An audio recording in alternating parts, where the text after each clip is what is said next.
امریکہ ایران پہ حملے کرنے کے لیے اسرائیل کے ایئر بیس استعمال کرتا رہا۔ امریکی طیارے اسرائیلی ایئر بیسز سے اڑان بھرتے تھے۔ امریکی جنگی طیاروں کو ایندھن فراہم کرنے والے طیارے بھی اسرائیل ہی سے روانہ ہوتے رہے تاکہ حملے کیے جا سکے ایران پہ، اور یہ سب ایران بھی جانتا ہے۔ دوستو، یہ اعتراف کیا ہے اسرائیل کے وزیر دفاع اسرائیل کاٹز نے۔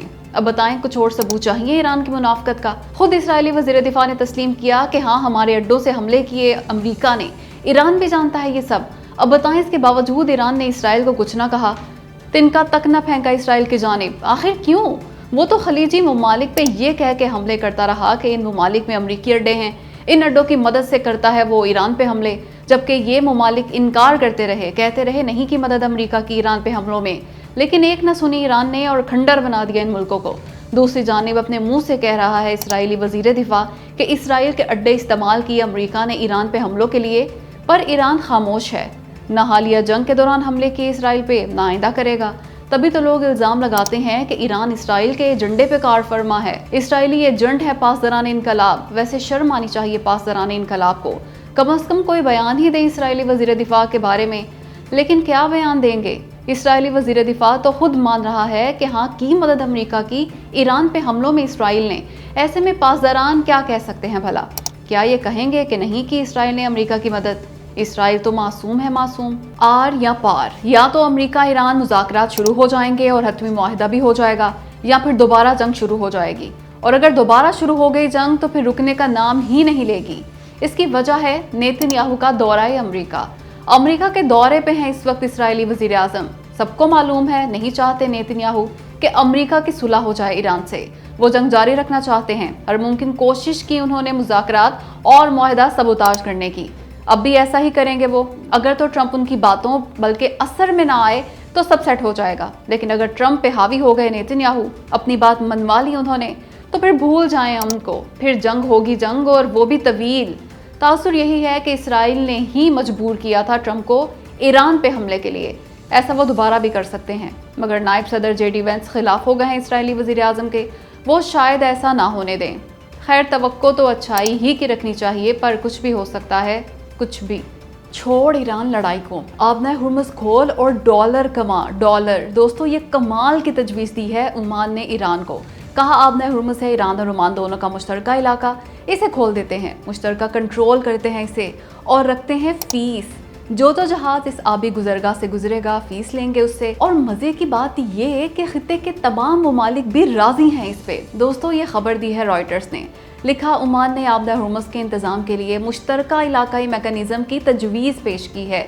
اس تجویز کے تحت ایران اکیلے کنٹرول نہیں کرے گا آبنہ ہرمز کو، فیس چارج کی جائے گی ہرمز کو استعمال کرنے والوں سے۔ عمان کی یہ تجویز بالکل آبنہ ملاقہ کے ماڈل جیسی ہے۔ آبنہ ملاقہ کو استعمال کرنے والے ادارے اور ممالک رضاکارانہ طور پہ فیس ادا کرتے ہیں۔ ان پیسوں سے جہاز رانی کے اخراجات پورے کیے جاتے ہیں۔ ماحولیاتی تحفظ اور ریسکیو کارروائیوں کا خرچ بھی انہی پیسوں سے ہی اٹھایا جاتا ہے۔ یہ بہترین تجویز ہے کیونکہ اس پہ خطے کے ممالک بھی راضی ہیں۔ ظاہر ہے جو ممالک اپنا تیل اور گیس آبنہ ہرمز کے ذریعے فروخت کرتے ہیں ان کے لیے بھی بہترین سودا ہوگا یہ، ایران کے لیے بھی، کیونکہ کیا فائدہ ایسے کنٹرول کا جس سے بند رہے آبنہ ہرمز، لڑائی ہوتی رہے اور جھیلتا رہے نقصان ایران۔ عقل مندی کا تقاضا یہی ہے کہ ایران اور عمان مل کے کنٹرول کریں ہرمز کو، فیس چارج کریں اور ڈالر سے بھریں اپنی تجوریاں۔ دوستو، ایران کی تیز رفتار چھوٹی جنگی کشتیوں کے روسی صدر پوٹن بھی فین نکلے۔ ایران کے اس ماسکیٹو فلیٹ کی تعریف کرتے ہوئے کہا، امریکہ سے جنگ میں بہت مؤثر ثابت ہو رہی ہیں یہ کشتیاں، کیونکہ یہ جدید ٹیکنالوجی کا شاہکار اور خطرناک ہتھیاروں سے لیس ہیں۔ انہوں نے اپنی بحریہ کے افسروں سے خطاب میں خصوصی طور پہ ذکر کیا ایرانی ماسکیٹو فلیٹ کا۔ اور کیوں نہ کرتے، ایران کی یہ فاسٹ اٹیک بوٹس ہیں ہی حیران کن ہتھیار۔ یہ ہیں تو سائز میں چھوٹی پر کام بڑے بڑے کرتی ہیں۔ ایران ان سے شاہی ڈرون سمیت دیگر ڈرون فائر کرتا ہے، ان سے اینٹی شپ میزائل مارتا ہے ایران۔ سمندری ڈرون بھی چھوڑے جاتے ہیں ان سے، چھوٹی سمندری آبدوزیں بھی انہی کشتیوں کی مدد سے سمندر میں اتاری جاتی ہیں۔ یہ درجنوں یا سینکڑوں چھوٹی کشتیاں ایک ساتھ حملہ کرتی ہیں، بڑی کشتیوں، کمرشل بحری جہازوں اور لڑاکا بحری جہازوں کو مل کے گھیر لیتی ہیں۔ یہ نہایت تیز رفتاری سے جہازوں کے قریب آتی ہیں اور پھر اتنی ہی تیزی سے واپس چلی جاتی ہیں۔ یہ بڑی نیوی کو الجھا کے اس کے دفاع کو کمزور کر ڈالتی ہیں۔ یہ تیزی سے حملہ کر کے بھاگ جاتی ہیں، ساحل پہ چھپے ہوئے اپنی بیسز سے حملہ آور ہوتی ہیں اور پھر انہی خفیہ بیسز میں جا چھپتی ہیں اور ہاں، یہ وہی تیز رفتار حملہ کشتیاں ہیں جن سے آبنائے ہرمز میں سمندری بارودی سرنگیں بچھائیں ایران نے۔ یہ رات کو انتہائی خاموشی کے ساتھ سمندر میں چھوڑ دیتی ہیں ان سی مائنز یعنی سمندری بارودی سرنگوں کو۔ اندازہ ہے یہ ہزاروں بلکہ لاکھوں کی تعداد میں ہے ایران کے پاس، اور صرف ایک قسم کی نہیں بلکہ کئی ایک مختلف اقسام کی۔ تبھی تو انہیں ماسکیٹو فلیٹ بھی کہا جاتا ہے، یعنی سائز میں چھوٹی مگر تعداد میں زیادہ کشتیوں کا فلیٹ جو سخت پریشانی پیدا کر سکتا ہے بڑے جہازوں کے لیے، کیونکہ انہیں دیکھنا آسان نہیں ہوتا، خاص کر رات کو۔ اوپر سے ان کی سپیڈ بھی 185 کلومیٹر فی گھنٹہ تک ہوتی ہے۔ ایران چاہے نہ تو میزائلوں کی بوچھاڑ کر دے یوکرین پہ۔ ایران کے ایک نہیں بلکہ کئی ایک میزائل ایسے ہیں جو سیدھا یوکرین تک جا سکتے ہیں، تباہی پھیلا سکتے ہیں یوکرین میں۔ اور صرف میزائل ہی نہیں بلکہ ایران کے شاہد 136 اور شاہد 238 ڈرونز بھی مار کر سکتے ہیں یوکرین تک۔ لیکن ایران کیوں نہیں مار رہا یوکرین پہ ڈرون اور میزائل؟ اب تو کئی دن ہو گئے یوکرین کے حملے کو ایرانی تجارتی جہاز پہ۔ تو دوستو بالکل ٹھیک کر رہا ہے ایران، کیونکہ زبردست چال چلی گئی تھی کہ یوکرین سے حملہ کروا دیا جائے ایران کے تجارتی جہاز پہ۔ یہ جنگ کو مزید پھیلانے کی سازش تھی، لیکن ایران نے بڑے زبردست طریقے سے ناکام بنائی یہ چال۔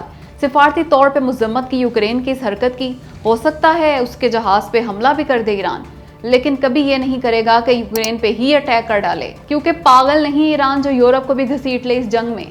خیر، اس کے علاوہ اب آپ دیکھیں گے کہ ایران ڈرون ٹیکنالوجی ٹرانسفر کرنے کا اعلان کر دے گا روس کو۔ اگر یہ کر دیا اس نے تو یہ بہت بڑا جواب ہوگا یوکرین کو۔ بھائی، بڑے بڑے ظالم حکمران دیکھے پر موجودہ حکمرانوں سے کم، انہوں نے تو سارے ریکارڈز ہی پاش کر ڈالے۔ عالمی مارکیٹ میں تیل کی قیمتیں کریش ہو گئیں، نوز ڈائیو کر رہی ہیں آئل پرائسز انٹرنیشنل مارکیٹ میں، مگر پاکستان میں ڈیزل کے دام 3 روپے 37 پیسے فی لیٹر بڑھا دیے، رہا پیٹرول تو صرف اور صرف 1 روپیہ کم کیا۔ یہ ظالم حکمران شاید سمجھتے ہیں یہ اتنی بڑی کمی ہے کہ اگر غریب موٹر سائیکل سوار مہینے کا 30 لیٹر پیٹرول ڈلوائے تو پورے 30 روپے بچائے گا۔ ان 30 روپوں سے وہ اپنا عالی شان محل بنوا سکتا ہے، نئی شاندار چمچماتی لگژری گاڑی لے سکتا ہے، زبردست کاروبار شروع کر سکتا ہے۔ افسوس صد افسوس، بے شرمی کی انتہا ہے یہ، انتہا۔ رہی بات ڈیزل مہنگا کرنے کی تو معیشت چلتی ہی ڈیزل پہ ہے۔ ڈیزل مہنگا تو سب مہنگا، آٹا، چینی، سبزی اور اشیاء خوردنوش سمیت ہر چیز مہنگی ہو جاتی ہے ڈیزل مہنگا ہونے سے۔